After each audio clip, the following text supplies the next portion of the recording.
दोस्तों, आज हम आपको बताएंगे कि भगवान गणेश का जन्म कैसे हुआ। तो चलिए शुरू करते हैं। एक बार भगवान शिव माता पार्वती से दूर जाकर तपस्या में लीन हो गए। माता पार्वती कैलाश पर अकेली थीं। तभी उनकी सखियां वहां आई और माता पार्वती को दुखी देखकर कहने लगी कि महादेव से तो दूर होकर संपूर्ण संसार दुखी है। सब इसी की प्रतीक्षा में है कि महादेव कब लौटेंगे।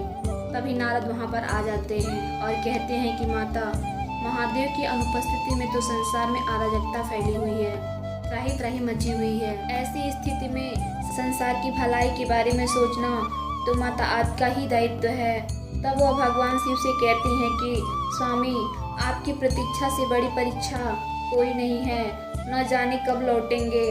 तब भगवान शिव कहते हैं कि वह समय अब समीप आ चुका है पार्वती। शीघ्र ही तुम्हें ज्ञात हो जाएगा कि संसार के कल्याण हेतु विघ्नों को हरने की आवश्यकता है, अमंगल को मंगल करने की आवश्यकता है। पूर्ण कैसे किया जाएगा, शीघ्र ही तुम्हें ज्ञात होने वाला है कि संसार में फैली बुद्धिहीनता दूर करने हेतु बुद्धिमत्ता स्थापित कैसे हो। और फिर भगवान शिव तपस्या में लीन हो जाते हैं।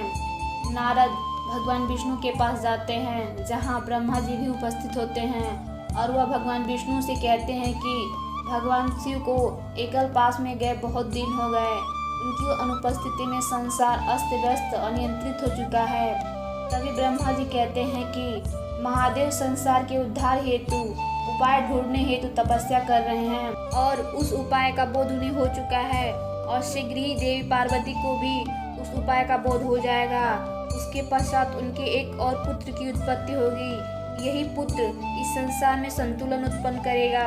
यही पुत्र इस संसार के शुभ के अभाव को दूर करेगा। वही दिलाएगा इस संसार के सभी विघ्नों से मुक्ति। तब नारद फिर पूछते हैं कि किंतु पिताश्री, इस बात का बोध माता पार्वती को होगा कैसे।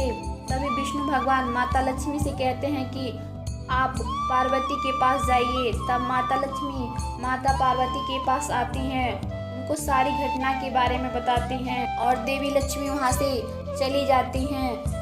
और एक दिन माता पार्वती अपने शरीर से मैल हटाने के लिए अपने शरीर पर हल्दी का उपटन लगाती हैं। वह माता लक्ष्मी की बातें सोचते सोचते अपने शरीर पर लगाए हल्दी के उपटन को उतार देती हैं और कहती हैं कि यदि हमारा पुत्र इस संसार के सभी विघ्नों को हर लेगा तो हम ऐसे पुत्र को अवश्य ही जन्म देंगे।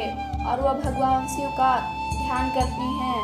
फिर वह उस उपटन को उठाकर एक पुतला यानी एक बच्चे का रूप दे देती हैं और फिर वह उस पर हाथ में गंगा जल लेकर छिड़कती हैं।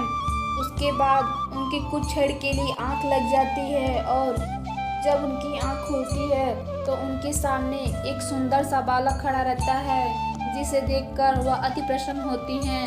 इस प्रकार भगवान गणेश का जन्म होता है।